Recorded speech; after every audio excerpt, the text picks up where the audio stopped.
İşte arzımı min bir hadi ve ağlar.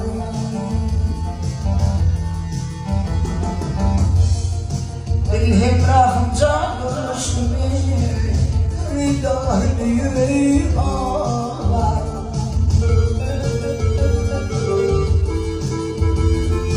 Dilhim rahımca görüştüğümü min bir hadi ve ağlar.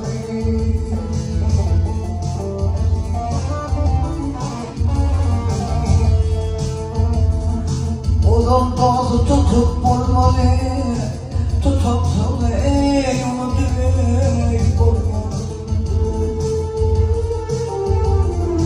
Ağırlığı tutup olmalı, vefalar diye ağlar.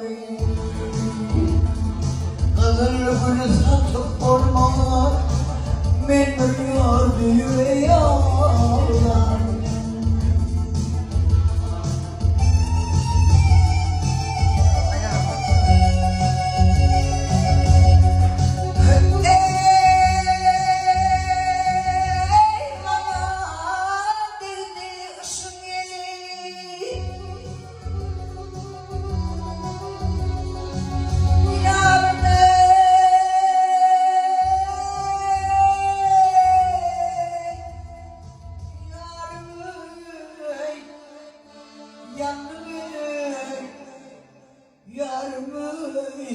Canım biçimleri dole dole aşık var ya fıktır var bırılar diye ağlar. Doğ beni fıktır var vefalar diye ağlar.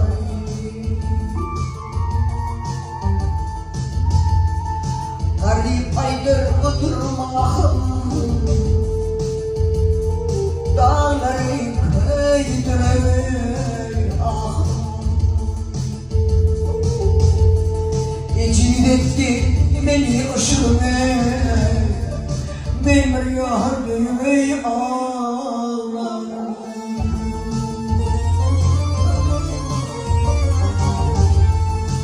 Ecid etti beni ışığına, şahım büyük ağlar.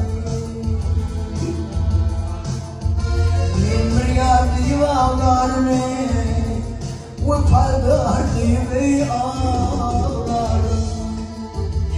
Memur yardım ağlarını, memur yardım diye ağlar. Memur yardım ağlarını,